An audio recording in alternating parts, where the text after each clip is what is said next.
on, son.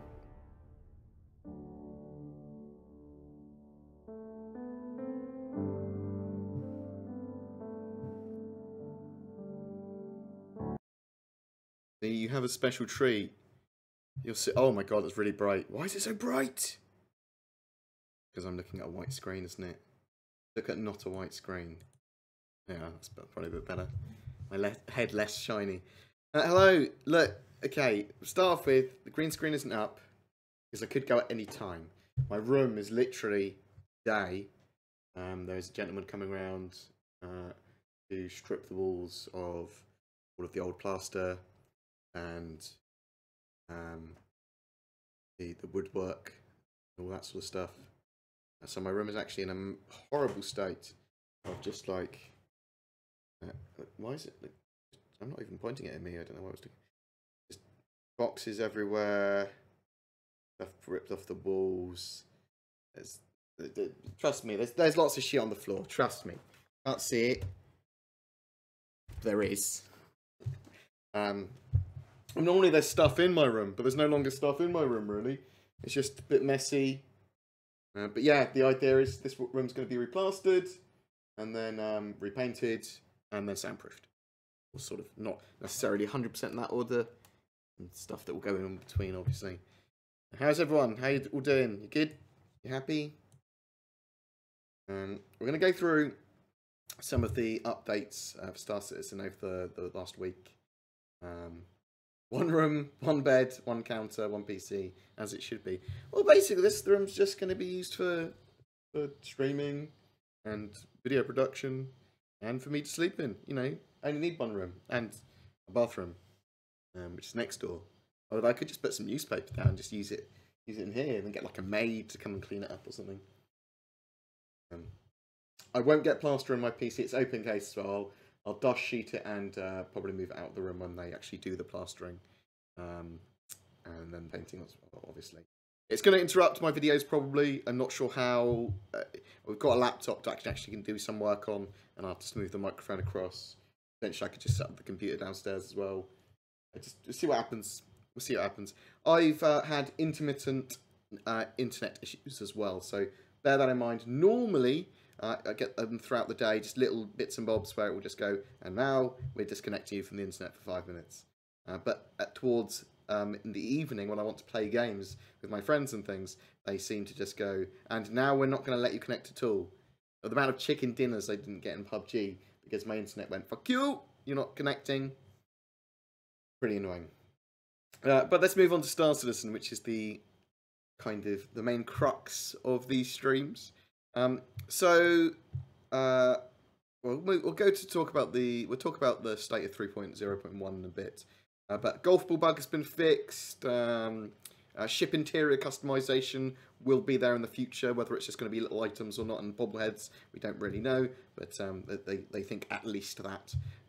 APIs for info and stats is a yes. At some point in the future, they're going to have Spectrum integration as well, and there'll be more API stuff in the future that we'll be able to get our hands on. The Redeemer needs a full rework. It's either going to go down the full gunship or full dropship route, and with that, they are thinking currently more gunship. Tessa Bannister is going to be coming back, who was the basically original quest chain giver. She's going to be coming back as soon as they have scanning mechanics in the game, so expect maybe 3.2 or 3.3 for her. Group missions and UEC sharing should be coming in with 3.2 and service beacons, although I suspect we'll have better multiplayer missions anyway in 3.1. Medical gameplay is in 2 parts. The sort of like field medic, which is actually one of the roles that I'm going to play quite heavily in the verse. I love medics and field medics and things in games. I like that support role. I also the second part of that is more sort of like long-term debuff treatment. So if you break your leg or break your arm, anything that you wouldn't be able to fix easily or treat in the field, or like if you get a disease or severe environmental damage or something, you'd have to go to a facility to be treated. The Voyager Direct Store is eventually going to be fully in game. UEC site purchases will have the option or you're forcibly refunded for them. So if you spent UEC by buying UEC on the store and then spending it on the store, you will be able to get a refund for that in the future, and then they're going to move all of that in game. Star Marine is going to be well, at least have the ability to earn rec from when you play. I think that's going to be for 3.1, but it's not 100% specific of exactly when that is. And we'll be able to buy Star Marine weapons in the future as well. Hopefully that's all going to be the 3.1, the Star Marine stuff. So a couple of other things before I move on to the state of 3.1. I probably have an interview with Aaron Roberts on the 9th of March. I'm going up for an office tour of the Foundry 42 Winslow studio, so Manchester studio, and I love them because they either hype me, or well, they've only ever hyped me, but I get to see a state of the game. The UK studio is great because you get a full cross-section of exactly what they're working on with Squadron 42 and Star Citizen, and it helps me plan what I'm going to do for the next year, and I understand how the project works in a lot more detail, and I get to ask questions that are the burning questions that I have. So anything from that studio tour that I'm allowed to say, they are NDA'd, so it won't be much. I will share, at the very least, it'll give me greater insight into things that I will sort of, I'll be able to talk about it in some respects. I just won't be able to break the NDA. But I do also have an interview with Erin while I'm there, which will be public, effectively. So I am looking for questions that you would like to ask Aaron Roberts. Feel free to drop them in my Discord. Come onto my Discord. There's questions for board in there as a thread. Jump in there, drop any questions you've got for Aaron Roberts in there, and I'll build them into mine if they're good, or I'll at least put them on the list and use them if I lose my good questions. BritisonCon as well. On the 21st of April, there is BritisonCon. It is a big Star Citizen fan event in the UK, again, up in Manchester. Please check that out. If you're free, if you want to come down, it's going to be me, it's going to be Aaron Roberts, there's going to be Brian Chambers, there's going to be lots of other YouTubers and streamers and Star Citizen fans and competitions and things. Come down, it'll be really cool. We'll be drunk. Well, I will, anyway, because I'm a monster. Anything else I want to talk about? Oh, I do have an 890 jump giveaway this month. So Sync, or Synchronizers, are a very nice org that are sort of like all-inclusive. They're going to be doing all of the gameplay that Star Citizen has to offer, although they are anti-pirate. And if you want to check them out, there are the links down below to their Discord and their organisation page. If you're looking for an org, I do suggest that you check an org out at least, because org play in the game is going to give you more advantages, and there's no reason to not be in an org. You have to use it to its fullest. You have to be playing with them all the time, but at the very least, you can leverage some help sometimes. The green screen is down today because at any point I may go as a builder may turn up, because these walls are being stripped and then replastered tomorrow or Friday. So he's coming to remove the woodwork and remove the actual wallpaper and perished plaster underneath. Right. When will it be possible to use NPCs on the turrets? They're actually working on that functionality now, and they are getting NPCs better and better with all of the specific items and consoles and terminals, and running ships as individuals all together, if you see what I mean. So they actually have that functionality now. When will it be possible for us to use them on our turrets? I don't know, is the problem. I was hoping that potentially we could get it for 3.4 or something this year. It's not on the schedule. It's something that I'll probably be asking Aaron and Poking Devs about, because if you looked on the studio report, and if you saw the Frankfurt ATV update, they talk about those NPCs now being able to use all the items and actually operate the ships properly. So they have that functionality. We just don't have the ability to hire them or have them in our ships. Also, there obviously might be some interesting interaction between humans and NPCs.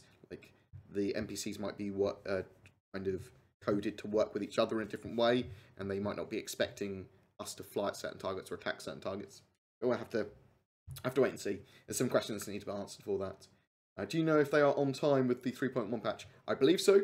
I don't have a time machine, so I can't go to the end of March and find out. But 3.1 is planned to come out at the end of March, and I suspect that we will have an Eva Carty build of that towards the end of February. Feel free to ask any questions you want in brackets. Both Carrick and Banu Merchantman does not show up on the 3.3 roadmap. Love your face. That is true.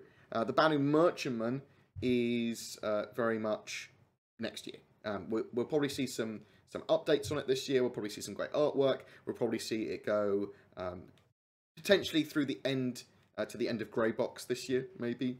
The Carrack, much more likely to be a ship they could work on properly in 2018. They did pose a question, Carrack, question mark, in the latest Calling All Devs, and they basically said we'll get some information on it in the next ship shape sort of thing. So we don't 100% know where the Carrack is. We know they've worked on it. We know it's a ship that they do want to get out. I'm hoping that we see a good amount of work on it towards the end of this year. I do think it's unlikely we'll get it flyable this year now.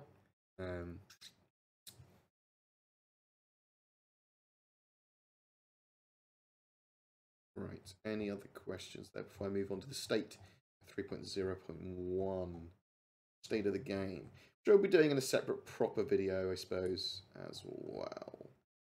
Seeing they're talking about adding the ability to disable ships instead of straight up blowing them up, and the advocacy armor, do you think bounty hunting will be slated for next year or kind of this year? I mean, we'll get better and better bounty hunting mechanics this year. If you're talking about full-on stunning of people and stuff, and then dragging them out and taking them to the advocacy, I think, yeah, next year that's going to be much more likely.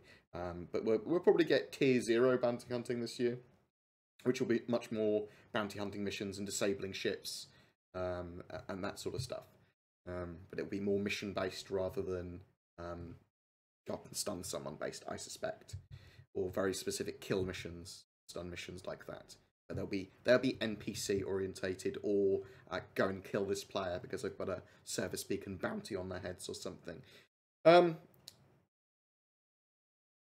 You're also, some ships aren't going to blow up even when they're dead. Like, there are going to be death flourishes now, and different ways for ships to be like, permanently like destroyed and disabled that aren't necessarily going to be them blowing up. So you might take out certain ships, especially larger ships like Constellation, and you might totally annihilate their power plant and their other systems, and typically that would have reduced their health to 0 and they would have exploded, but they might not explode now. They might go through one of their 24 death flourishes and it goes, well, the ship's just permanently disabled.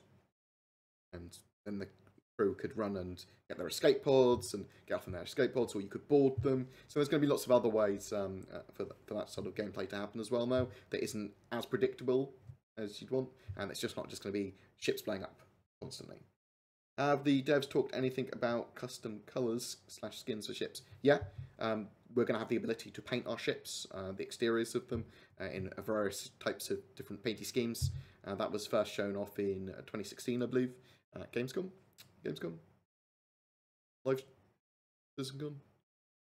No. Holiday live stream? Something like that. Twerk went to one of the events, and he saw it there, and we saw a little video on it. We're not sure how custom that's going to be, but I think it's just going to be basic. I think it's going to be like you've got 2 or 3 colours, lots of colours to choose from, and a few patterns to choose from with those colours, and you can put multiple colours onto your ship. How soon will they fix the insurance claim? Well, they've talked about it as one of the known issues for 3.0.1. There are issues with insurance claims and ships disappearing, and you're not being able to claim them back. They're aware of it. They're fixing it. I don't know when for, though. Thank you very much, Crazy Gamer. I love your face.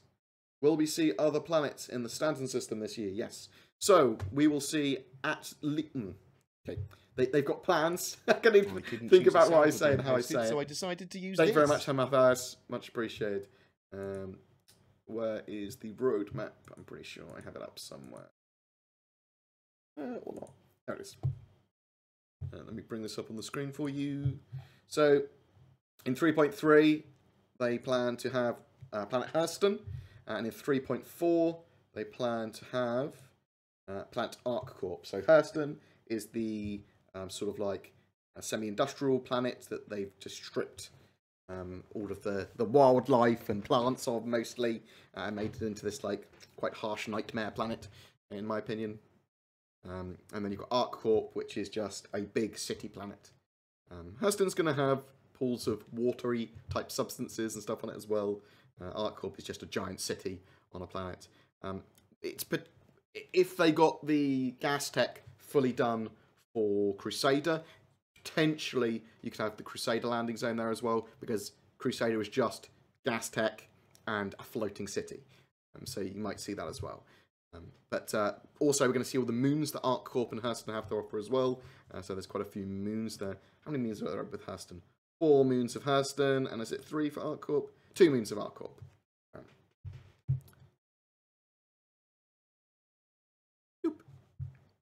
Oh no. Oh, the chat cuts off, doesn't it? Where is the chat? I didn't even think about the chat like that. I'm a monster. I'm so sorry. Let's put this above here. Oh, put that above that. There we go. Let's do this. Let's move over here so I can see chat. Yeah. There you are.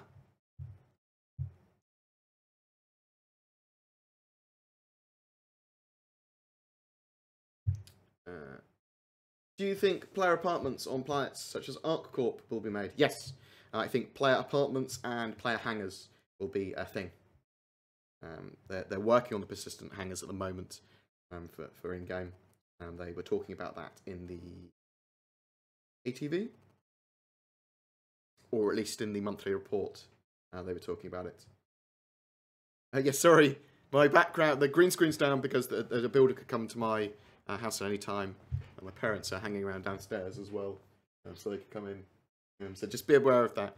The green screen is gone because these walls are going to be stripped of plaster, and I might just need to go. You'll see it when the room's done, and it was paid for by the stream, so thank you very much.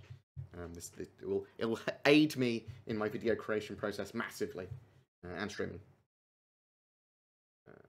How will CIG fix the insurance claims? I don't know. It could be a back end thing. It could be just a disconnect with persistence. Well, let's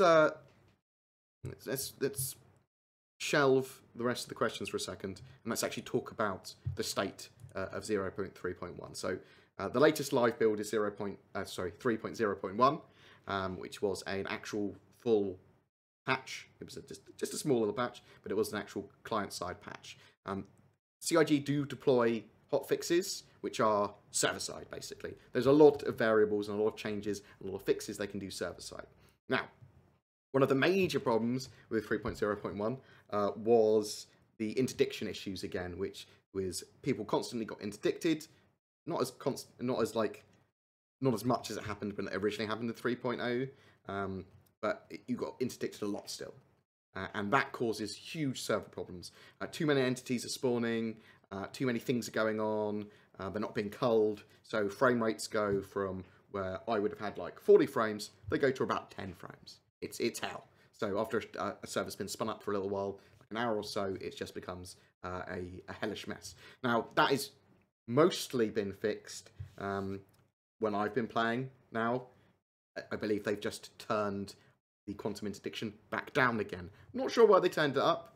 Seems like madness. Maybe they wanted to get metrics. You've got to remember that the alpha tests, even when they're live, are still a test environment. It's very important to mention that. So what other problems do we have? Account-bound items are being lost, like ships and weapons. That's going to be fixed when they do the next database reset. Hopefully that will actually be permanently fixed then, rather than them needing to do it every time they reset. Rec weapons can no longer be used in the persistent universe. That's actually an intentional change, although you can still use rec weapons in the persistent universe. But if you lose them in the persistent universe for your ship destruction, then you lose them from Arena Commander as well, which is obviously not intentional. They don't want you to be able to use rec items at all in the PU. If you lose a ship with a ground vehicle, you need to make sure that you claim the ground vehicle first. Otherwise, you lose the ground vehicle being able to be claimed again. It like disappears off your accounts. There are procedural generation problems, which I actually wanted to show people. Let's bring them up. I saw someone post some pictures on it. I was like, oh, that's pretty cool. Let's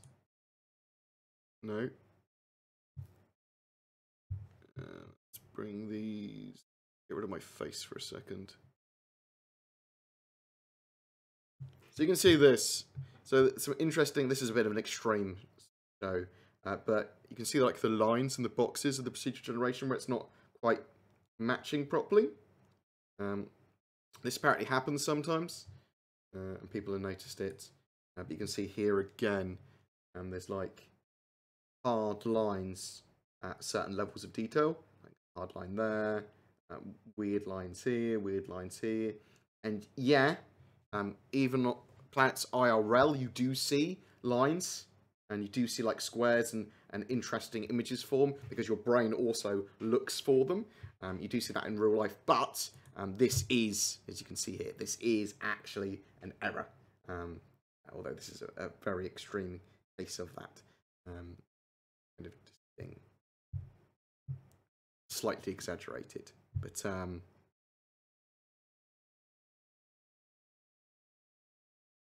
yeah, just thought that was interesting. Something that they're aware of and they should be fixing as well. Boop. What else? What else for 3.0.1? Quantum disruption, as I said, they needed to. I don't want them to turn it off. I just don't want it to be an issue.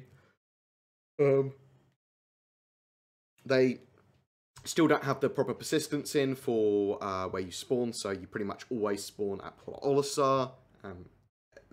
That should be changing in 3.1. We know that they do want to be able to log in and out in beds. They want you to be able to log in and out and then log back in where you were before. However, some things that are actually, we'll go to the last thing that's bad. When the servers are shitty, the Moby glasses are still a bit iffy. However, when the servers are newly spun up or have lower populations, everything works pretty well. Okay, I know we need it to work when there are people in there, but even when I have like servers with like 30-ish people in, and they're relatively new within the first couple of hours, I get good frame rates. I get 30 to 50 sort of thing, pretty solidly, and enemies are killable now. So there's still a dead zone on the mouse, but I fly in relative mode rather than interactive mode. Interactive mode, the gimbaled mode, is where you have the dead zones, which are a problem for aiming, obviously, for gimbaled players. But if you fly in relative mode like I do, with basically gimbals locked, not so much of an issue.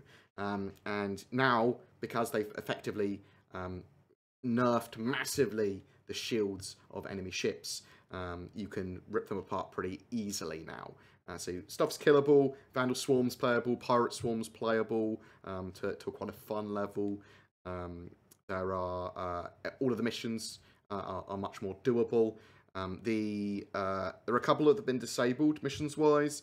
The admin officers still go a bit unresponsive sometimes, but you can chuck some of the collection quests on the table and behind them now, and it sort of like auto completes them. Anything where you need to interact with the officer now, though, is pretty broken, unfortunately. 3.0.1 did fix some stuff, did cause some more problems. Not sure why they turned quantum interdiction back on to like the extreme levels. I'm sure that caused a lot of problems for a lot of people, which is a bit lame, but you know, it's an iterative process, isn't it? Right. What questions do we have? Will the Terrapin go on sale when it becomes flyable? Yes, it should. What do you think? When do you think they'll allow us to buy ship weapons in-game? I hope we won't have to wait until ArcCorp is added. We should get ship weapons in 3.1. I was expecting them to be fully buyable in 3.0. Not sure why they weren't in the live build. Thank you very much for all the love. Why am I so awesome? Thanks, Giran. Your flattery will get you everywhere. I'll send you some special pics later. Do you think there is a possibility to see the Cutlass variants this year? Yes, I do. The Cutlass... Oh, that was good.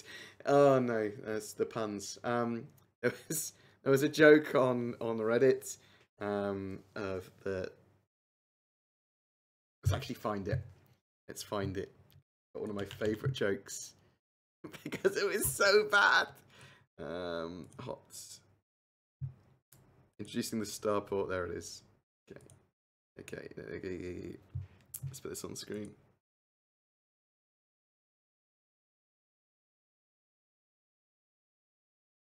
This is a post on Reddit, little comedy post. What do you call an alien breaking into your house? Vandalism. Oh, shit. There's Chris Roberts. What happened when the Cutlass Red crashed into the Cutlass Blue? The crew were marooned. That's the fucking best. It's obviously more comedy. Ah, shit, son. That's just my favourite. Just my favourite. So yeah, I do think we're going to see potentially the Cutlass Red and Blue this year. I think that it could be tagged on or pushed in to 3.3 or 3.4. We'll find out more about it. It depends on how much of the progress they make on the other ships. But I do think because they've got the Cutlass Black out there and because they've done some work on the Red and Blue already, that it potentially could get done. So. The 85X has a jump drive. I would like to know if the P52 and P72 will have the option to install them in the future. No, they will not. The current thinking is no, they will not. The combat UI does not communicate well with the player on when and where to hit. Any changes on this? Yes, so they are tweaking the UIs, the ESP, and the IFCS so that it's not shit. It's going to be 3.1 thing. They're going back to core combat. They're going back to making sure the game's optimized. It's basically a major focus of 3.1 is a polish of 3.0's features that didn't quite make it or weren't what we expected. There's lots of other stuff coming in 3.1 as well, but it is a lot of optimization. Yeah, it's the UIs and lots of stuff is just a bit crap at the moment, to be honest. Spawn in ship and Avenger rework in 3.1. Is the Avenger in 3.1 or is it in 3.2? The Avenger rework is in 3.2, my friend. Spawn in ship, though, I think will probably be in 3.1.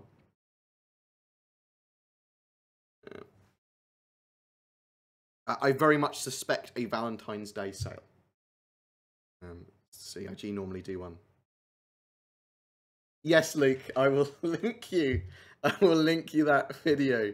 Oh, it's good, isn't it? It's actually the second. Oh my god, it's got 1,000 upvotes. There you go. There's the actual full post, Luke. Luke CIG, everybody, give him a round of applause. Such a nice, chill dude. When Jared phones him for calling all devs, the most called person I think so far. Looking forward to see you if you're around on March 9th, Luke. Be good to see you again, bro. Hey there, not an alpha player, not even got a computer that could handle this.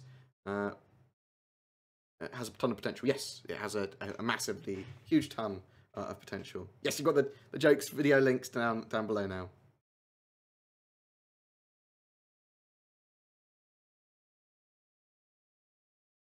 Wondering if the Mustang will be able to be loaded and unloaded. So it's got a cargo box. They are looking at different options for loading and unloading cargo at the moment. But irrelevant to that, you should be able to load up that cargo box in the future with cargo crates that you pick up and push in. I believe that's the intention for those cargo boxes. There's not going to be a huge amount of space in them though. 0.3.1 dogfighting is much improved from 3.0. Okay, so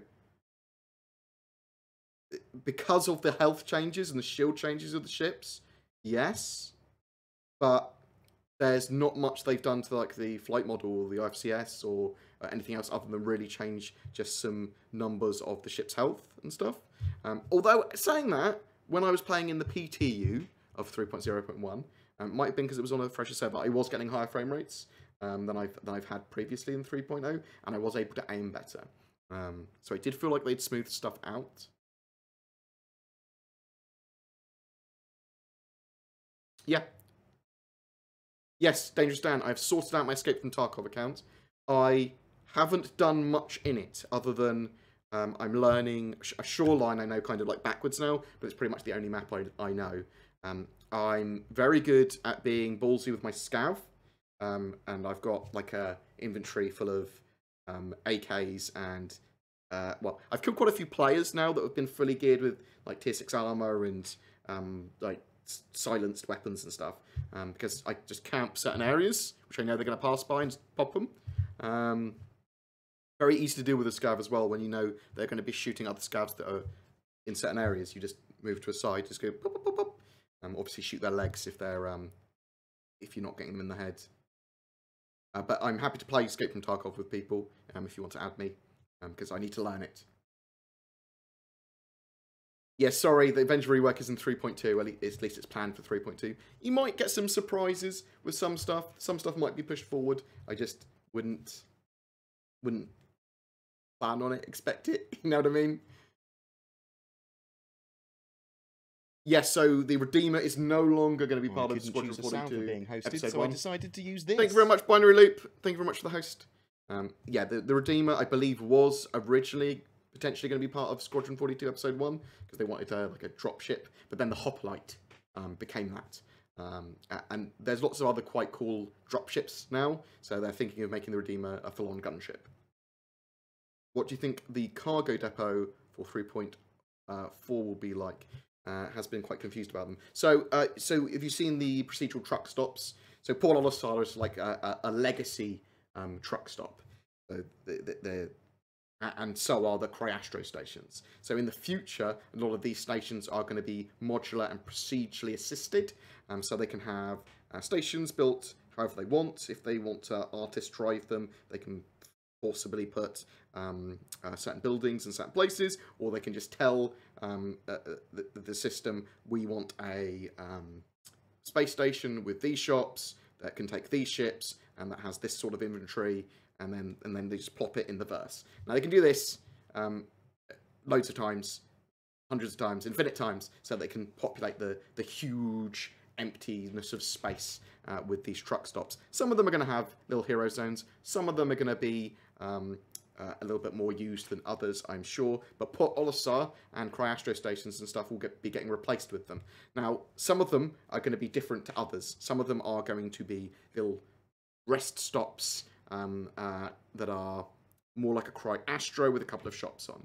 Some of them are going to be these big, more commercial zones, like large space stations with big pads on, lots of shops and stuff. And some of them are just going to be these, literally just a refuel pad and a rearmament pad and stuff like that. So you're going to get different types in the future. They're going to keep on building them out. Some of them are going to be those big cargo ones, so that you could unload cargo in orbit of a planet, that sort of stuff. Have I looked at the Outlander yet? I don't know what that is. Are you aware of the awesomeness that is the Lepix 3D mouse? I have one. I have one and it's still in its box. I haven't been able to use it yet, as I have not had time, or I've forgotten about it regularly. I will look at it at some point. I may even look at it this week, because I'll have to be forced out of my room, so I'll be using my laptop downstairs. How will the Banu Defender escort the Merchantman? By flying next to it. With small fuel tanks, it can't keep up. So the Banu Defender is a longer range ship. It's a long range fighter. Does it have small fuel tanks? I thought the idea of the Banu Defender, as far as I'm aware, is that it is significantly longer range than most other medium fighters. It's basically a heavy fighter in range. And it should be able to escort its mark without having to redock or dock as much, is the idea, or at all. But you've been getting much higher frame rates with 3.0.1 as well. So have I, but a lot of people, and I don't want to annoy people, a lot of people have been reporting they're getting lower frames. That could have been because of the quantum addiction thing. That could be because they're on playing at certain times of the day, or it could just be random. There could be lots of other little bugs. But I've actually had a better experience as well. On what ship, not on the roadmap, would you bet to surprisingly appear this year? Oh, so what ship that's not on the roadmap do I think may appear this year? Cutlass Black or Cutlass Red or Blue, the Carrack. That's the sort of thing that I think might happen. The 890 Jump is another one that I think sort of maybe I know they're working on it. So the Redeemer may not end up being a dropship. That's correct. It's either going to go, with current thinking, full gunship or full dropship, and they're leaning towards gunship at the moment, like an A130, I think they said. It's like a big, modern-day, heavy anti-ground weapon, sort of like craft, with the anti-capital ship and anti-station, I suppose. Hello, hello. You comply with Citaro and Synchronizer sometime. I will. I genuinely will try and fly with a lot of different orgs and a lot of different people. I am very hermit-like when it comes to actually playing with other people in pretty much every game, so I apologise. When we will see some fauna and flora on planet sides. Well, they talked about this in the Foundry 42 Frankfurt update, and they're working on flora and fauna. We're going to see some more to a relatively good level with 3.3 with Hurston. Not sure about the fauna at that stage, but they are working on it. We saw the little oni crabs, little floaty bug things. They are working on animals that have their own full schedules. So they're going to have 24-hour schedules where they eat, sleep. They'll have their own usables where they can like pick up things and throw things, or eat things, or poop, or whatever. So hopefully that will lead on to big game hunting, which I'm actually quite interested in. But I don't know when the actual animals are coming in. I'm not sure if we'll see any properly this year. We might see some faked ones this year, like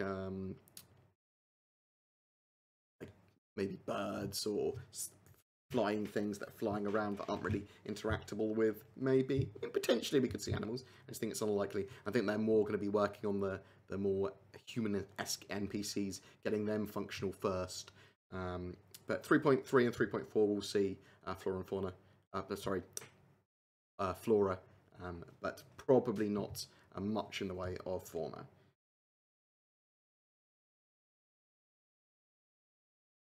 you talking about the Pioneer, Ricky Richardson? So it's the Consolidated Outlands Pioneer. And I have one.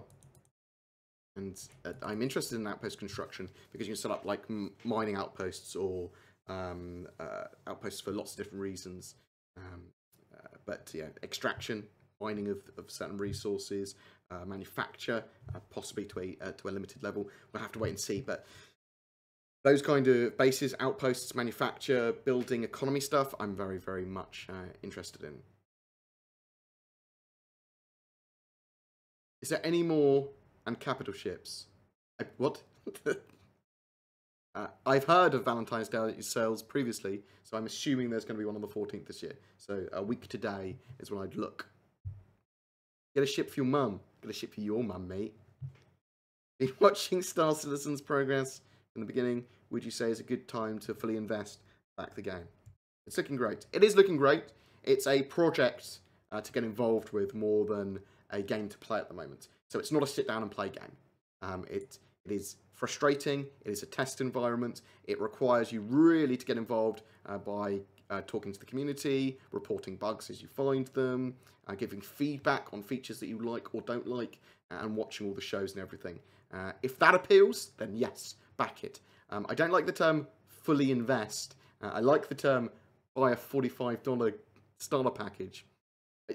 The only way that the only reason that people should buy the expensive ships or ships beyond a starter package, because everything will be obtainable in game without having to spend real money after that, is if you have a large disposable income. Star Citizen is a love of yours and you're in love with the ship. So, what was your first MMO? Yours was Star Wars Galaxies. Mine was Asheron's Call. But I'm old now. I played a lot of MMOs. And I am very good at grinding at games. Like, I'm surprisingly good at focused grinding when I think there is a late game that I'm interested in.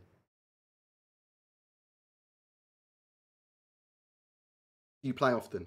I go through spates of playing loads, and then occasional times of not playing for like a week and a half. of that's in games in general, not just Star Citizen. You know, take candle. My guild used to be called You Know Take Candle. Kobolds, me. Candles in my heads. Is there any way not to pay to win? Yes. Star Citizen won't be particularly pay to win at all. You'll be able to get everything in game just by the starter package. You can't avoid the fact that people will have a time advantage at the start of the game if they have, even if they just have an Avenger over your, which is like the second tier starting ship, an Avenger over your Aurora Mustang. Yeah, they're going to have a slight time advantage. Everything's attainable in game. You could just join an Org to immediately negate any advantage that a single player would have. There's a lot more going on than one-on-one ship fights, which won't actually happen that much. But I remember seeing somewhere that the Harbinger will be in 3.1. That might have been in like Gamescom last year or something, or the year before. They've rewritten the roadmaps entirely. They've gone to this quarterly release schedule now. Every year they reschedule stuff. Assume that the patch name is kind of change. Every time there's a big rescheduling. So the Vanguard variants, I was expecting relatively soon, actually.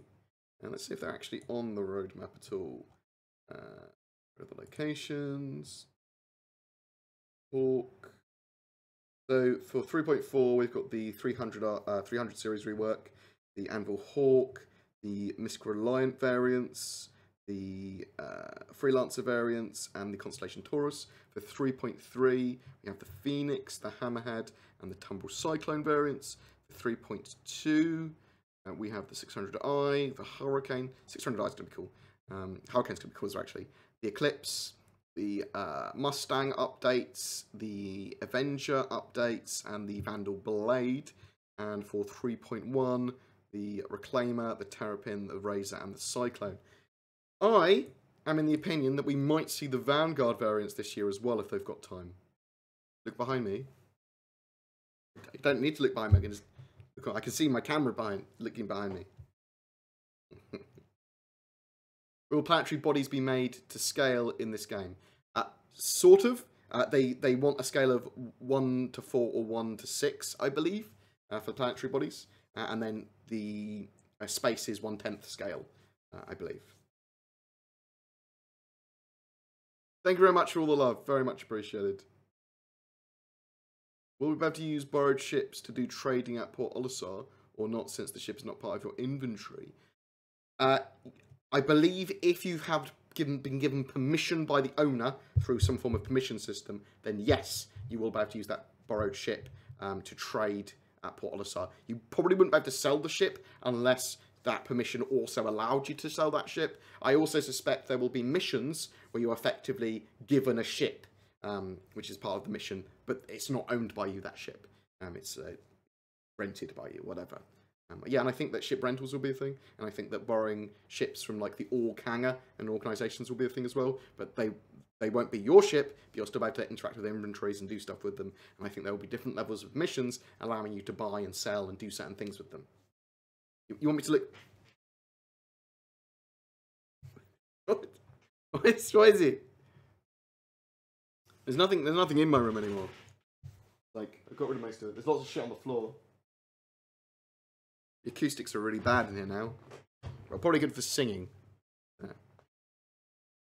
I do appreciate all the love.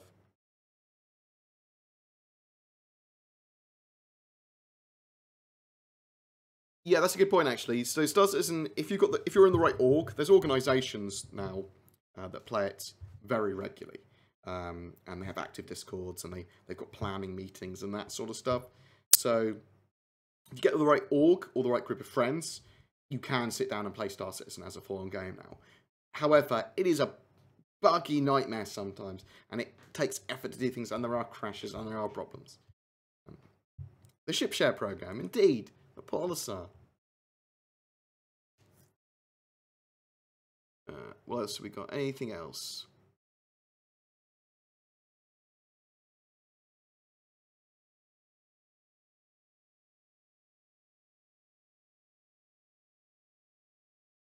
Oh yeah, yeah. I mean, the idea of players being able to use a Bengal or like the Retribution class super dreadnought ships and stuff is just insane. Like, let's see how they deal with the interesting Tricksy stuff little in the game. hobbitses. Thank you very much, Passio. Appreciate the sub.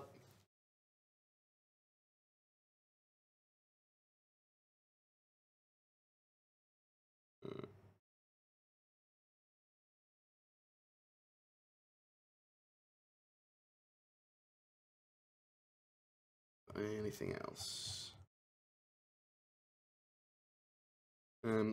So I suppose the thing I'm looking forward to in the recent, the near future, the near future is the Reclaimer. I love the idea of the Reclaimer. It's my favorite ship. And then in 3.2 is when it actually gets potentially some gameplay with salvage coming out. Will there be bounty hunting safeguards in place to keep fellow org members from collecting bounties and making new money? I don't know. We don't know how they're going to balance bounties. We don't know how you're going to be able to set bounties. Bounties might only be able to be placed on people if they've done a criminal act. But I suppose there could be potentially private bounties on players that you could set that could be effectively kill this person or capture this person. It's going to be interesting because you might not be able to collect some of those bounties in lawful space without becoming an outlaw yourself, because they might not be set on a criminal. But we don't know how they're going to balance them yet. Those are sort of interesting edge cases because we don't know how they're going to work. Can I set a bounty just on anyone the fuck I want? Can I select one of my org mates? And if I got a bounty set on me, why wouldn't an org mate? I'd just go, yeah, fuck it. Just kill me, dude. It's like 10 billion UEC. Kill me.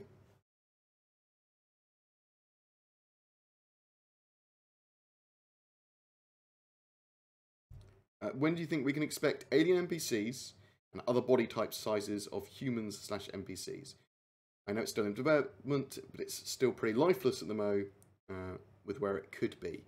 So we've seen some different sizes of humans in Squadron 42, but yeah, in the persistent universe, they just kind of changed the face and hair at the moment, which is a good thing, a good point.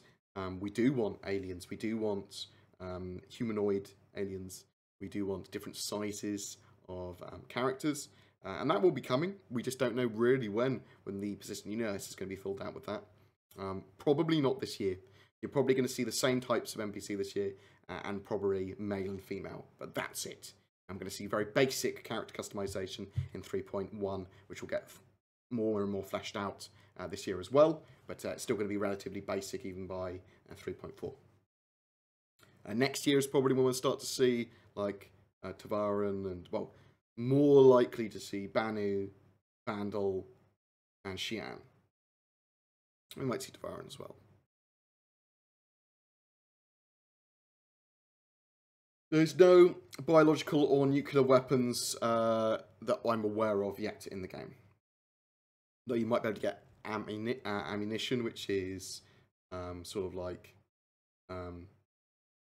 depleted uranium or some sort of biological coating, chemical poison or something on your weaponry, maybe.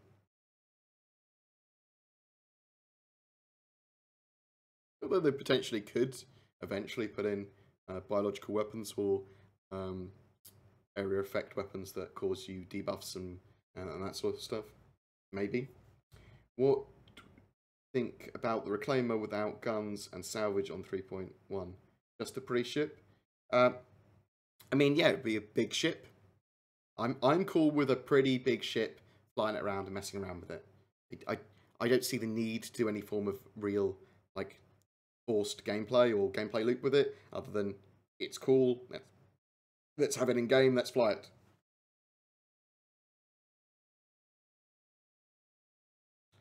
Will we be able to make underground hangars on land claims to store stolen ships or that sort of stuff? So there's going to be the ability to build landing pads of some description, landing strips. I'm hoping that we get hangars. I'm hoping we get the ability to have underground hangars as well. I think that is a very sensible idea. They have not confirmed that yet. But I suspect that we will be able to have underground hangars that we can build and then store all our ships in. That makes more sense for the more outlawish gameplay, especially when you're in areas that haven't been colonized by the UEE or humans. When do I think capital ships will be introduced? Potentially 3.3 onwards. So the Idris and the Javelin, assume that they're sort of almost ready, if not ready. But the network code won't support them yet properly. They want two to be able to fight each other and some fighter support without the servers imploding. Object container streaming that's coming in 3.3 and the associated network improvements should be a massive bonus and buff to getting those capital ships working. 3.4 is also going to see the first iteration of server meshing now, so that might go a long way to having capital ships in the game. So we could potentially see something like the Idris come out this year, maybe, if they want to test it by 3.4, so maybe. Best bounty hunting ships. Sorry, I just tried. That's right, Jeff. Best bounty hunting ships, I mean, for a solo player, it's going to be the Hawk or the Avenger Stalker. The Hawk's looking pretty cool. The Cutlass Blue is going to be pretty good. Depends on exactly what sort of stuff you're doing, how many people you're doing it with. But for a solo bounty hunter, I would go for the Hawk. It's built from the ground up to be a light fighter and bounty hunter ship. I've yet to buy Star Citizen, but I've followed the development for a while. When do you think I should jump in and make a purchase? Now or wait until a later update? Thank you very much, Perry Helion. Very appreciated for the cheer. Woo! Woo! Thank you for the cheer! Fucking robot voice, mate. This is the random shit I've got in my room. Thank you. So, Star Citizen isn't really a sit down and play game, as I said earlier. It's a game that you have to get involved with the community, get involved with bug reporting, give feedback on stuff you like and don't like. You're testing mechanics at the moment. So if you want to sit down and play a game, do not get Star Citizen yet. Wait. If you love the idea of joining in with the project now, giving feedback and getting the tests and going, oh, this is pretty, because it is really fucking pretty.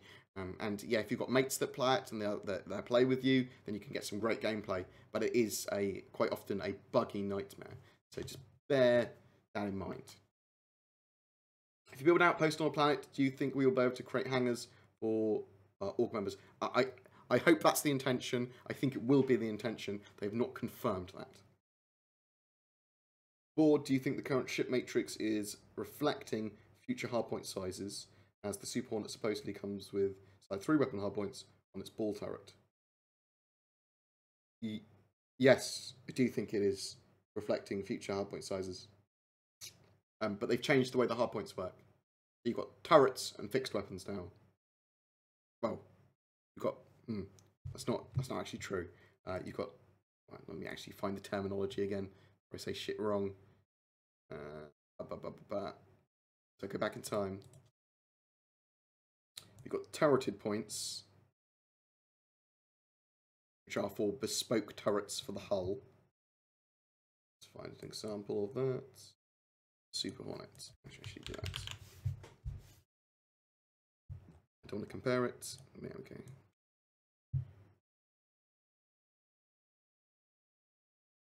So you've got weapon points and you've got turret points. So weapon points are for fixed or for gimbaled weapons, and turret points are for more bespoke turrets of some description. And that's basically how it's changed now. So the ball mount will appear like that. You won't be able to put a single, well, you're unlikely to be able to put a giant single weapon on top of that on sat mounts anymore. They're much more restrictive, I suppose. That might not actually be necessarily true on all ships, though, because they got rid of the flash fire mounts from the Cutlass, for example. But that stuff will get changed a lot in the future anyway. They'll get rebalanced and changed around with the ship's matrix.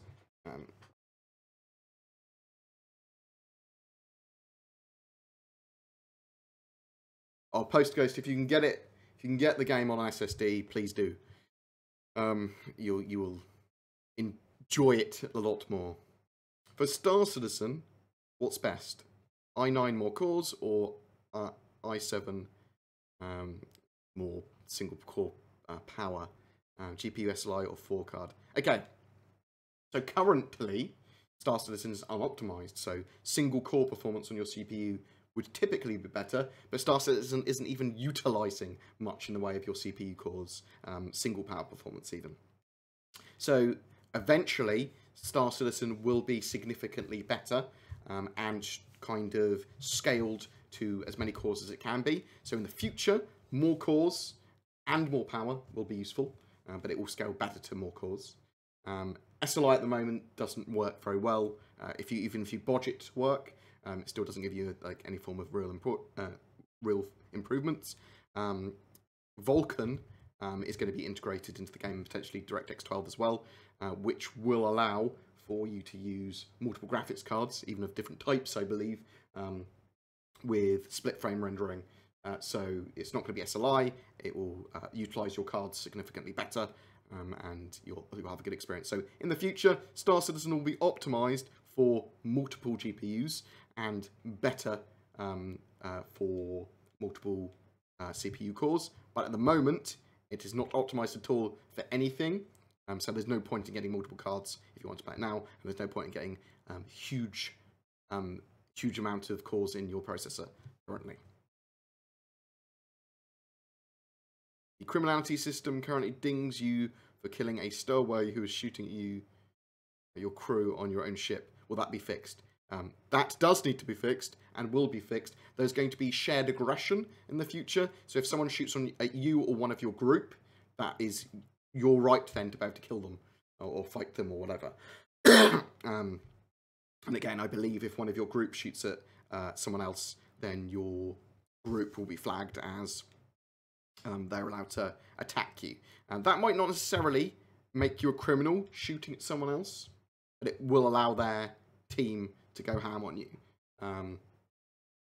If you shot them and then killed them after being the aggressor, or critically injured them or something, then you might become a criminal.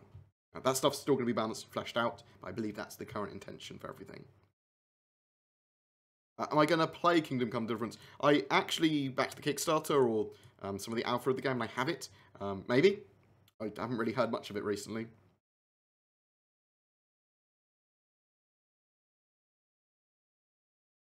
I would like to get an Avenger Titan, but I don't like the white colour scheme.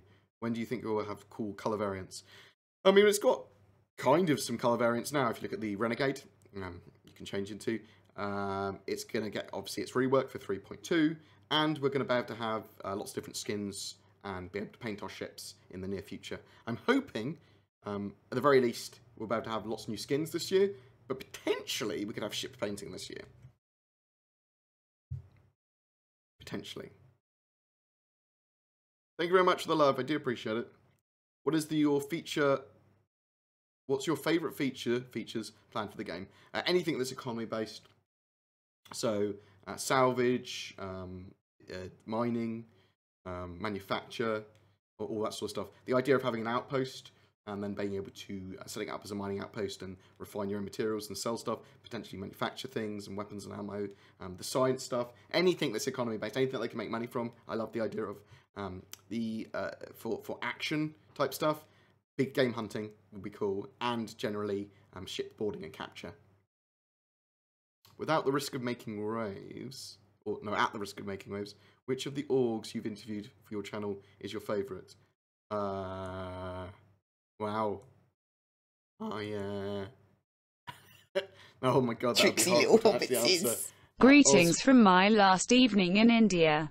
Oh, Osri77, I hope that's not like a terrible foreboding statement. But no worries, dude. Hope you're off somewhere nice. Love your face. Thank you very much for the sub. A player-driven resistance movement to overthrow the tyranny of the UEE. Join the resistance. Love your face. Okay.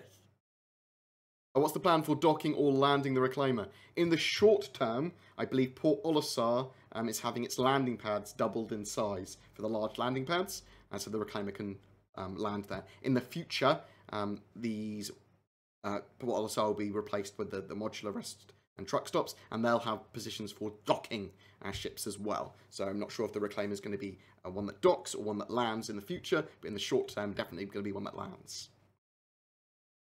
What are the best weapons or weapon loadouts right now? They vary so much. I don't actually know in 3.0.1. Probably the old ballistic build-outs, ballistic loadouts of 2.6, to be honest. When I do my state of the game video, actually, I'll add in the current meta into it. Just double check. Because obviously it will have changed significantly thinking about it because of the ship health and shields. Well, potentially it's changed anyway. If stolen ships are unable to be docked, do you think we'll see a lot of tumble drops from these ships? Is there any plans for some sort of ship to teleport, aka beam up? No. So they talked about a while ago about the Nova tank, and it being able to be dropped. But they did also say that once it was on a planet, they don't see it normally moving around too much. I suspect that we will see a ship that its sole purpose is to be a landing craft to pick up ships and pick up vehicles and move them from planet to planet, like a civilian lander of some description. I think they called it the Starlifter. Tricksy little hobbitses. Thank you very much, Frazend. Love your face. Thank you. Because we need it, don't we? We need the ability really to try to transport vehicles around. We don't want to go, well, I've got my tank on this planet now, and now I can never move it again. Unless I bring an Idris here and load them up into the Idris. There are so many different gameplay mechanics. Why would you want to limit yourself to just one, like Bounty Hunter or Miner? Oh no, well, you want to try them all out and see which ones potentially work for you and you enjoy, I suppose. When the game is fully released, I can see there many things like, for me, Clan Wars. But instead of being Clan Wars, it would be called Organization Wars or something. Yeah, there'll definitely be Org Wars, 100%. I want to buy Connie, but I'm apprehensive of the idea of not having lifetime insurance for a ship that I paid over $300 for. So they've basically said that even if your ship doesn't have insurance and you lose it, it will still be account bound and you'll be able to get it back, even if you have to pay more UBC for it or something. I believe that's what the intention is, that even if you lost a ship, if you'd bought it, then you'd be able to get it back. Even if you have to pay a reasonable amount of UBC. It's not like lost. That said, you'll just insure it in game, won't you, if you're using it? I mean, it will only be a small amount of UBC. And that said again, yeah, don't pay $300 for a ship. Just buy it in game. I don't know what ships will be on sale for on Valentine's Day. Typically, though, they have like ships that make sense to be piloted together, like the Reliant or something, and maybe ships they want people to fly wing in. Since ArcCorp is a major city planet, have they said anything about what percentage of that will be interactable? Not really. There's going to be multiple landing zones on that planet that we can fly around into. But we don't really know a percentage of interactivity. We don't know how we'll be interacting with the public transport on that planet, how we'll actually be travelling to the different landing zones, all that sort of stuff. We do not need to worry about insurance yet. It's not going to be a thing until the game goes live. Well, it might be tested, but it won't be a thing that you can permanently lose your ship until after the game's released, and then... And even then, you can't permanently lose your ship. So it's not something you should worry about, but for the best possible returns, losing your ship, it's nothing you need to worry about until after the game launches anyway. And then 3 months after launch. No new info about Satterball. I will try and find out some though on my studio tour, if it's not answered before. I'm new to Star Citizen. I've created an account on RSI, but I haven't bought the game, being a broke mad lad. My question is, how approachable or accessible is Star Citizen for a new player? It's still pretty harsh for a new player. The new Star Citizen website, though, has a good amount of information on it. and a good amount of tutorials. And there are content creators like me and Nubifer and others that produce pretty good new player guides. So check them out. It's as long as you don't mind doing a little bit of research, it's easy for a new player. But there is no internal signposting in game other than the hint system, but you need to have an understanding of the game to be able to make use of the hint system, really. No, so my stream room isn't coming along. I literally, so all I've done is removed all the art off the walls and all the furniture from around the room. Some of it's on the floor around me. The builder could come at any time today and just strip the walls. And then tomorrow or Friday, they are coming in to skim past the walls. And then in a week's time after that, they're coming in to paint. And then I'll do the finishing touches, get the art on the walls. I'll show you some of the art that I have. I want to get a couple more things. BRB.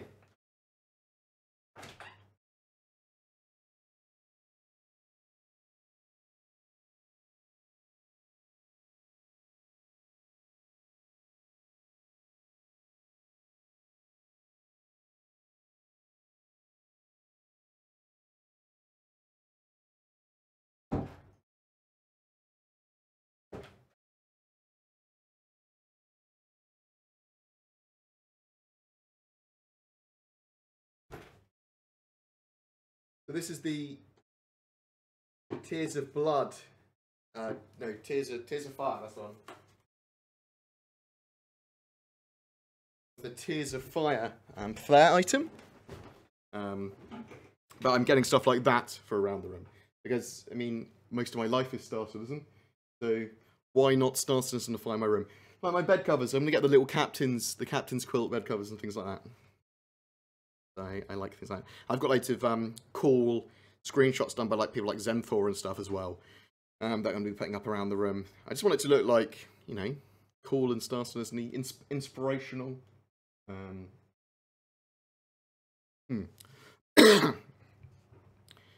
If Star Citizen won't use the pay-to-win option, how will CIG RSI keep Squadron 42 and Star Citizen running?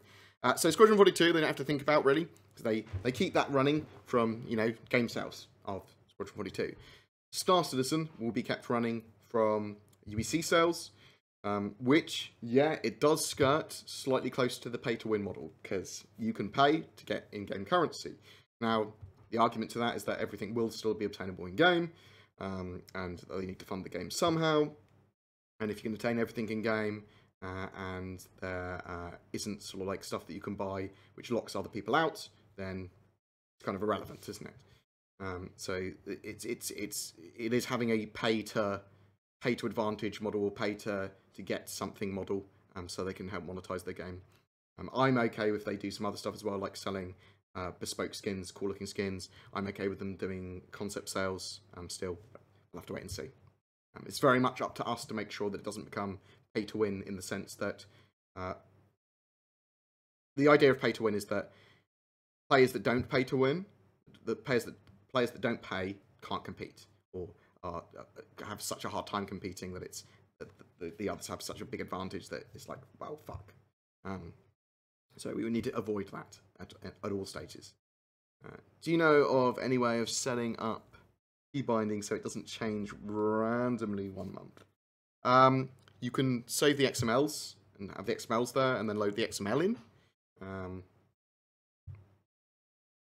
So this is covered already, but if you are co-crewing on a stolen ship, and if whoever originally stole it logs out of their session, what is going to happen?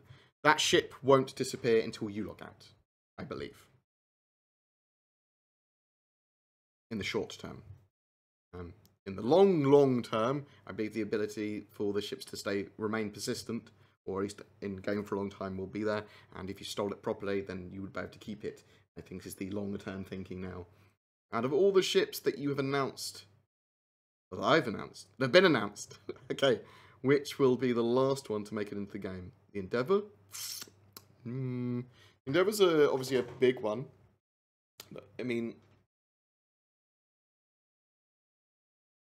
you've got the stuff like the Kingship and the Retribution, which are probably not going to have internals until a lot later, and they might have the externals of the ship, but if we don't have to actually go on board of them in Squadron 42, then there's no reason for them to do the internals. Or if we're only going inside them to a couple of locations, then they can only do them. But the persistent universe would require all of the internals to be done for them. But that's the sort of ship that will take the longest. Pioneer is going to take a while. The Endeavour is going to take a while. I don't really know. It depends on what they want. The Endeavour's got important gameplay that they'll want to get into the game tested with like science and some of the medical stuff. Chair will be playing too.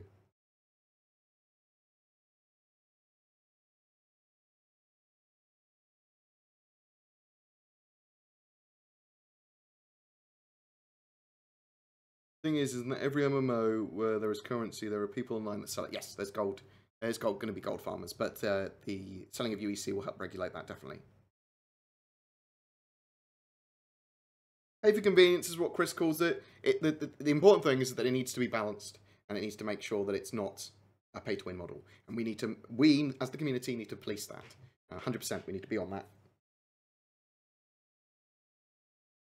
Do you think they are delaying the release of the game because they will probably need at least a GTX 1070 or some sort of high core count CPU? No, there's lots of mechanics they just need to do. They're not going to be delaying the game for that. I mean, they do want to do optimizations so that it is playable at 60 frames at the minimum for people. Even you're probably going to need like at least a 970 to play at solid gameplay. It's in a couple of years that won't be out of the question for people. 1070 is I mean, more like a 1060. I mean, I can play on a 1060 now and have quite good performance.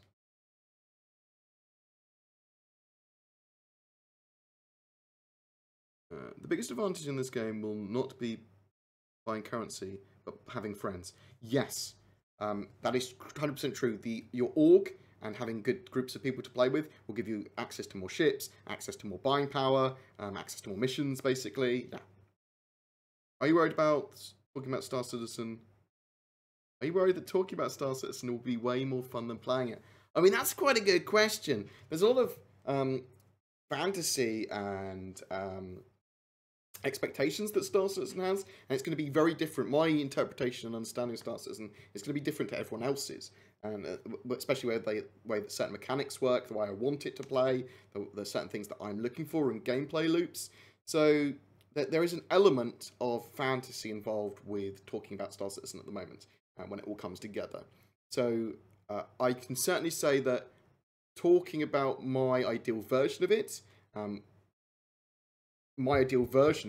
probably would be more fun to play than the actual game's going to be. But I'm still going to be able to talk and play as Star Citizen simultaneously. I very much like what I do now as my channel direction, which is going to be news, patch notes, talking about and discussion of Star Citizen, some guides and tutorials. I will do a bit of entertainment gameplay, or at least gameplay. Don't know if it's going to be entertaining, but it'll be a secondary thing that the channel does rather than its primary goal. I want to look at stats. I want to look at weapon balance. I want to look at meta and all that sort of jazz as well. In the recent Spectrum CIG post about weapon balance, what question would you ask CIG or want answered? But see, the problem is that I don't want to ask too much about weapon balance at the moment because I want all of the major mechanics to be in, really. I want the potential for there to be those combined arms fights. And once they're in, then I want to ask questions about weapon balance, like how is ground combat versus ship combat versus infantry combat working together, and vehicles, how's that going to be balanced? How are Titan suits going to fit in? How are these tanks going to be used against these things? And how do you see it all working together? Explain the role of everything in a combined arms combat. Give me the rundown. It's kind of what I want to ask. Give me a rundown of how you envision combined arms combat working, the individual roles of each type of thing. Vehicles, tanks, infantry, Titan suits, ships, ground defences, capital ships.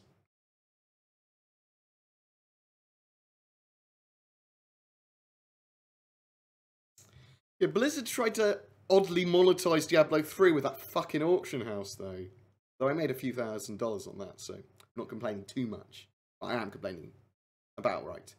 And Diablo 3 originally was fucking shit. Its late game was trash. It was just, oh look, I'm dead. Oh look, I'm dead. I'm dead. Even your top tier gear getting hit by a single insect would make you implode.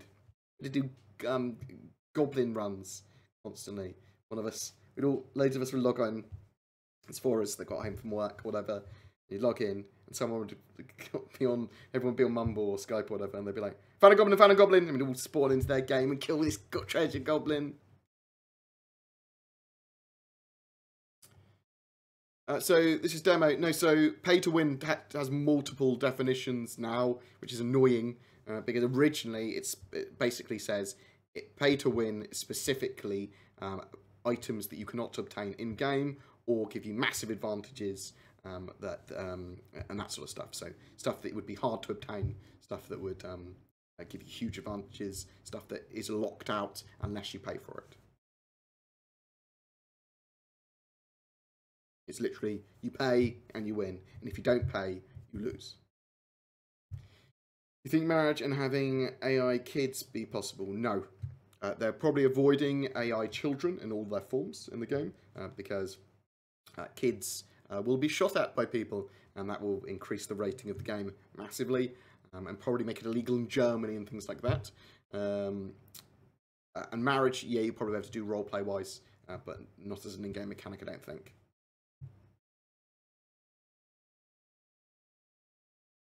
No, so very much what they're going with, yeah, their model to fund the game has been on the cusp of pay to win. Because there is pay to advantage. You are buying capital ships that give you time. Obviously, as I said, you can negate that massively or entirely by joining an org or just getting it in game and things like that. So, but yeah, if they want to fund the game, if they're going with that model, and we've seen that model works, definitely from a funding perspective, then that's the way the game's going to be made. Like, can't get around that. You want to generate the money to make the game. That's what they need to do.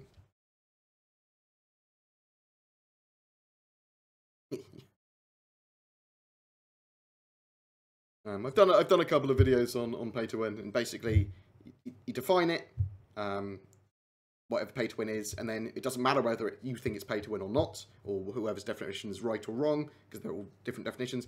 It is whether is the game going to be fun, and is it going to be an issue, like a major issue for people having different ships. And being able to buy UEC and stuff. That is basically what the crux of it is. Is that going to affect the game in a potentially bad way? And we don't know yet. we don't know. I don't think it will, but it might. But we need to police that. We need to make sure that CIG don't do shit that damage or ruin the game from a monetization perspective.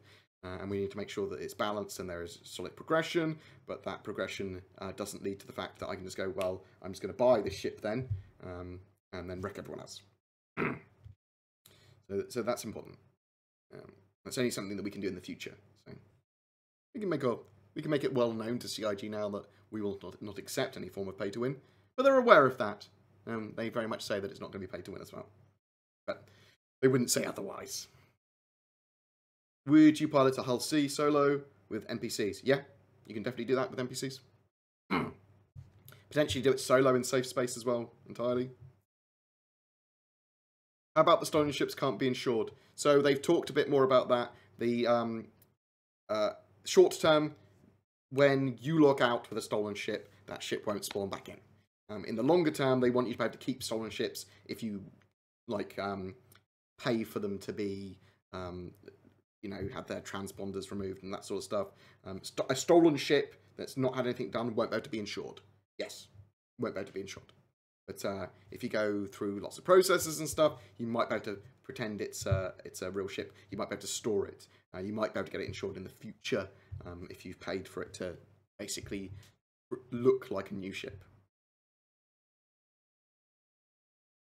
Didn't they get 200 million? No, they've got 178 million, I believe, at the moment.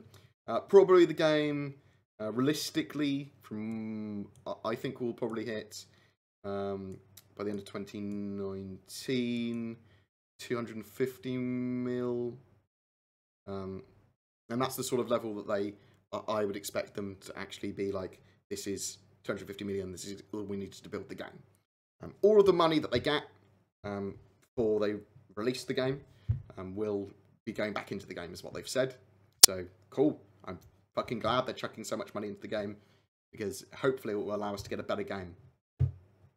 Good morning. Hello. Yeah, as long as real-world money isn't directly tied to progression or exclusive items. Yeah, I mean, I'm happy for aesthetic items to be locked out, although they're even saying that that's not going to be the case. You're going to be able to buy everything in-game, pretty much. Pretty much, because, like, will we be able to buy the top hats and monocles? Maybe we will. Maybe we'll be able to buy them off other players. If I have rep as a luxury toolcraft or something, will I be more targeted by pirate or maybe vandalized if I park at dodgy truck stops? Yeah, potentially. I mean, that's a good point you send. I don't know. Dodgy truck stops, so it depends on how lawful the space is as well, I suppose. So how much character customization will there be in game? There's no character customization at the moment. You can change your armor and clothing, I suppose. In 3.1, we're having basic character customization. Only for males. There's no females in the game until 3.4, I don't believe. That's what they're planning to have, the female character in there. But 3.1, we're going to be able to change eyes, hair, some facial aspects, and some colours and stuff like that of that. But very basic. In the future, lots more customization, but we're not going to be able to change the height or the size of our character. It is just going to be facial, I believe, and probably cosmetic around the body, so potentially tattoos and things.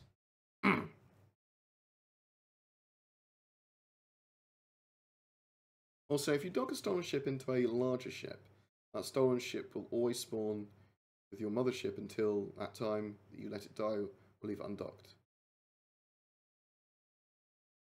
There's lots of problems with currently with ship docking and stuff. Be aware of that. Have you heard anything about the engine thingy they had with the other company? If they ended up having to pay them, or Crytek update. So Crytek was suing CIG, Star Citizen, for breach of contract and IP infringement. It's gone to a judge to see if any of the claims are going to be dismissed immediately. I suspect not all of them will be dismissed, because the judge will assume that all of the claims that Crytek have made are true, unless there's anything super obvious which makes it immediately false, that the court literally just browse through and go, yeah, no, that's not applicable, bam, like 5-minute job, whatever. And then it will go to court for those particular things that remain in the complaints, because there was a few complaints made by Crytek about the particular breaches of contract, particular IP infringements and stuff. It's likely that CIG would win, most or all of them, probably, from what I've read anyway, and from other opinions. Obviously, you can't say whether or not that's the case. I'm no legal expert either, but I did watch Lea Lesser. I've read all the documents. I have watched Leonard French. But the potentials, Crytek have been wronged in some way, and if that is true, then CIG would have to pay a small amount, or it would be large to me, some money to Crytek for that breach. The contract was for 1.85 million euros, so damages wouldn't be a huge thing to CIG. There's things in the contract as well that literally go, no, you can't sue for certain types of damages and torts and things. So it was an interesting case. I'll keep you updated as and when it happens, but it's possible that CIG will settle for if a couple of the things go to court for a small amount. I don't know where the name Crash has actually come from, to be honest. The station's now called Fuck You Crytek. Steven, I think I've got a cold coming on. I'm pretty rough, pretty tired. My room's in a state because there's someone coming today. Hopefully, they hasn't texted me back yet. I just strip the walls, and then tomorrow and Friday the room's going to be plastered. So I'm just really tired. My internet's been shit recently as well. I was thinking it was going to drop. So hopefully it's fixed now, which means I'm more likely to be on the Redacted podcast tonight. But I don't know. As I said, someone's coming to do some work in my room. So that'll be whether or not that's done or not. But thanks for asking. Appreciate it.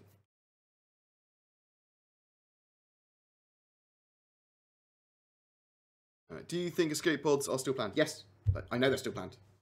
How do you think the mechanic will work? So when ships are critically damaged or destroyed, they're not just going to instantly blow up, and there's going to be time for you to evacuate, basically, a lot of the time. Not all the time. Depends whether they get hit. And if the bridge got obliterated, then you probably would die before you could get to an escape pod. But there's also going to be times to escape before that. The larger ships are going to have much longer times to kill as well. So you're able to go, yeah, we're pretty fucked.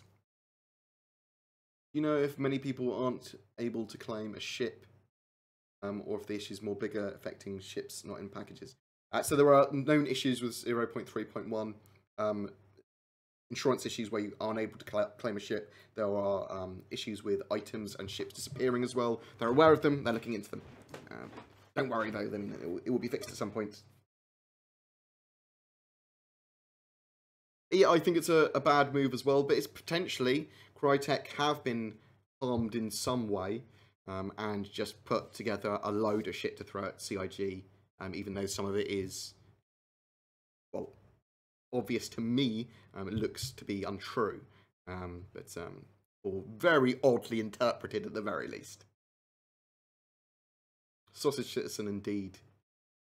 How much does a SSD increase FPS? Okay, so if you've got lower amounts of RAM and you have your swap file on that and Star Citizen installed on it, you actually do get more frames per second. SSDs mainly, however, are there for load times, making load times a lot better, and to stop hitching and stuttering.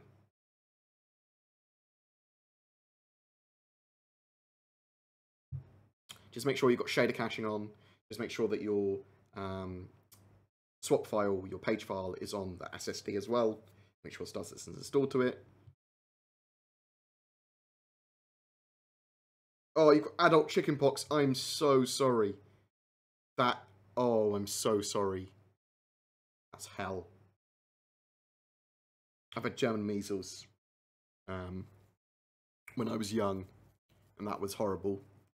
I've also had glandular fever and tonsillitis simultaneously. That was horrible.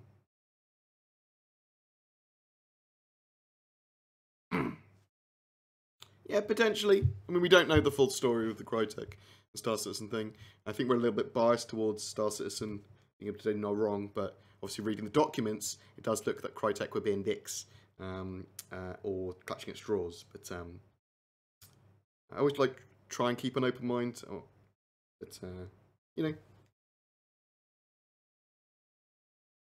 Do you think there should be an option to go free cam and record like GTA 5? Well, it's funny that you should say that, actually, because they are working on the cinematic cameras for better in-game recording and stuff like that. The director's cams, the cinematic cameras, they've also got the rendered texture and secondary viewport tech. Some vehicles, such as the Mako, the Reliant News Van, is going to be making use of some interesting cameras work and interesting mechanics. So there are going to be more and more developed tools and cameras and stuff for Star Citizen. So potentially, you might be able to go free cam and record like GTA 5, maybe, or something like that.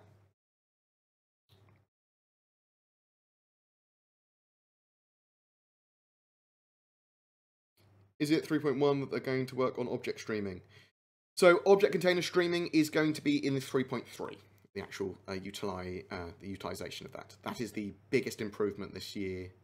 Oh, actually, no, it's not anymore, because server meshing is coming in 3.4. 3.3 and 3.4 see the biggest improvements this year from the point of core tech and getting more players in servers and optimization. Although 3.1 should be significantly better than what we have now. If soon is not so soon, how soon is not soon? Oh. So not soon is not this year, I suppose. And soon is this year, typically within 2 patch iterations. So within 6 months normally. And not soon is typically over a year. Would you recommend upgrading from 16 gig of RAM to 32 gigs? If you're using your system for audio or video manipulation or anything that you can utilize that RAM with, yes. Yes, it does help with load times with unoptimized and alpha games, but 16 gigs is normally more than enough. What is the thing you dislike most about Star Citizen? The lack of gameplay loops in patch releases. Some of the larger bugs that cause people to not be able to play.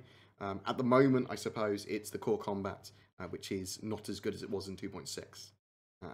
With the ESP bug, with the IFCS being like it is, it just doesn't feel right to me at the moment. So they need to work on that core combat. When will we see more of the Orion? It's been scaled up. It's a big ship. We might see a lot more of it this year, but it's not going to be flyable this year. It will be able to dock with like the rest stops and truck stops and cargo stations and things. I just won't be able to land on them. Yeah, 3.4 will come this year. So we've got 4 major patches coming this year. 3.1, end of March. 3.2, end of June. 3.3, end of September. 3.4, end of December. Would you recommend upgrading to the Avenger Titan over the Aurora MR? Worth the money? I think it is, yes. But money and value is relative. The Avenger Titan is my favourite starting ship. I would get the Mustang Alpha, though, even if you can melt your Aurora package, potentially have a look to see if that actually saves you money, because the Mustang Alpha is worth $5 more when you upgrade it, so you'd actually save from that point of view, and unless you've got your Aurora MR in some form of deal or promotion, you'd save $5 on upgrading it to a Titan. And that Titan is an all-round great ship.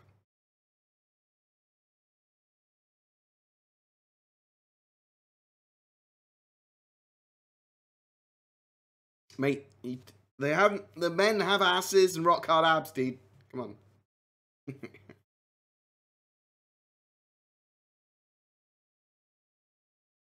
I know Star Citizen Alpha is still an alpha and bugs and issues are to be expected, but did you find yourself getting over Star Citizen with constant bugs and issues stopping the basics of the game? Do I find myself getting over? I mean, I like it. I think it's an interesting project, very interesting. I enjoy playing it. I would like it more. Well, I'm going to like it a lot more when it's an actual beta, when it's a playable game for me and my mates. It's stressful at times. I can only play it for a certain period of time before I go, I'm done for a little while. Yeah. Will ships ever have AI autopilot where you punch in your destination and the ship goes there? Yeah, probably to some form of degree. Might be an item, but you'll be able to get navigators and NPCs that do that sort of stuff for you as well. Do you think you'll do any benchmarks for Star Citizen? Yeah, lots of different ones for hardware. Once we actually have Tricksy little hobbitses. X-Relevant, thank you very much. X-Relevant X. Appreciated. Yeah, once we actually have a game that has some form of scalability to hardware, then we'll start doing a lot more in the way of benchmarks. Has CIG given you any hint of how big an engineering task / problem is making 3.0 more optimized? No, not really, other than the current roadmap. I mean, they talk about it a bit in the latest monthly reports about the sort of optimizations that they're doing, but there's no real indication of how much of a task it is, and how, if it is this huge thing, this huge behemoth, trying to get 3.1 optimized. Don't know.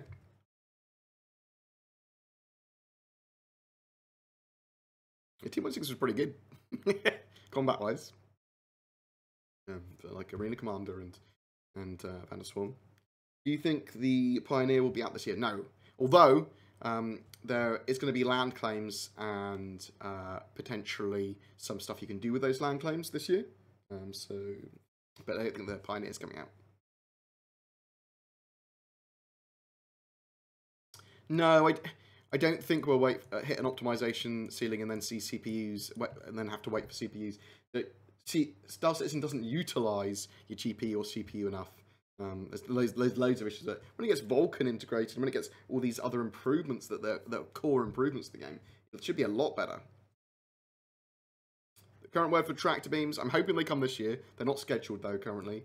They're going to be used to move things, hold things in place. I doubt they're going to be used for any form of combat, unless I suppose maybe you could move a piece of scrap in front of something to hit a ship or to repel a missile, or to create noise. So they were harder to detect, maybe. Things like the Cutlass Black have tractor beams still.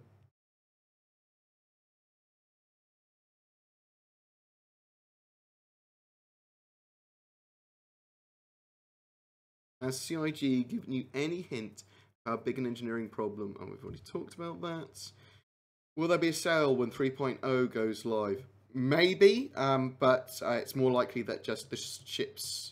Oh yeah, but there probably will be, thinking about it, that the ships that have become flyable with 3.1 should also go on sale. Do you wear pants when you live stream? Sometimes. You have to work out what... Oh, I am wearing... You saw me move earlier. Does Concierge High Admiral give you the F8 Lightning? So you get the F8 Lightning by spending $10,000 and $25,000. Get one for each. But also, you can get...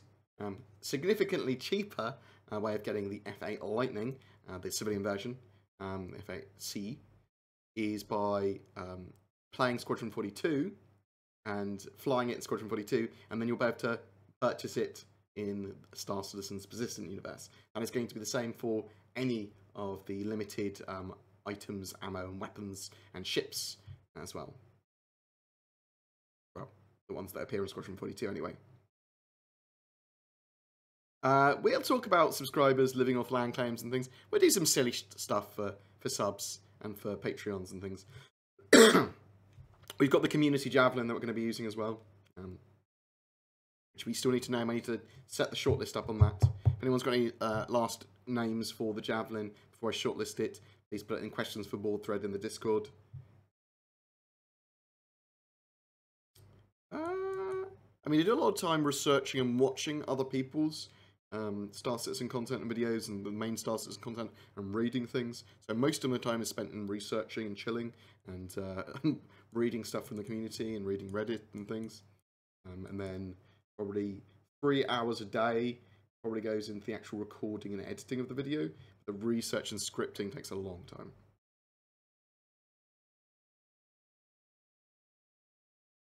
Thank you very much. I appreciate all the love from people. And normally I wouldn't stream at this sort of time. I test streaming times. I thought I'd come on just for a while so I could say hi before my room gets started. I'm not sure if it's going to disrupt my videos much. I mean, I might not be able to get much on the way done before the weekend now. I think that Star Citizen will probably continue to be voluntary subscription based. But I don't think it's going to be a forced subscription game, ever. Do you have an opinion on the space sparkly dust that's floating around you in game? I personally find it pretty immersion breaking. They're going to look at those kind of particles in the future, definitely. I'm worried about the F7A hull skin, the Hornets. What do you think they'll do with it? I don't know. I can ask them though. I think it's worth asking them on Calling All Devs, though. They're more likely to give a better thought-out answer. Right. I'm suffering a little bit, so I'm going to take some painkillers, get a drink of tea, move around my room slightly more, and get prepped so I can use a different room with my computer. Let's go host someone else. Who else is around? Is Twerk on? No. Or is he just playing a different game? The Long Journey Home. What the fuck is that? Oh shit, I like The Long Journey Home. Fucking great game. It's like a little bit like FTL, but a bit more in depth with lots of different mechanics and a bit more story there. Right, we will go and give Twerk some love. Right, I love you guys. Oh, Maya's playing Monster Hunter World. Oh no. Well, at least Long Journey Home is a space game. Is Squadron 42 based on real life? I don't think so. It's in the future. No worries. I love you guys. Thank you very much for watching. Can I do this? No, I probably can't actually, can I? Give Twerk some love. Give him some fucking emotes and stuff. And they touch his face. No. Yes. / raid Twerk 17. Thank you for all the donations and the love and support and subs. Thank you guys, very much appreciated. I'll probably be streaming later on tonight or on the Productor podcast or whatever. I'm not sure what we're going to get in the way of videos this week because it's harder for me to record, but maybe not so hard to stream. I don't know. Love you guys. See you later. How do I bring up Twerk's info? There it is. Give this man some love. Love you. No. You're allowed to ask any questions you want. It's not putting me on the spot at all, dude. That's what this is for. Put me on the spot. It's all good, bro. Love you guys. Talk to you soon.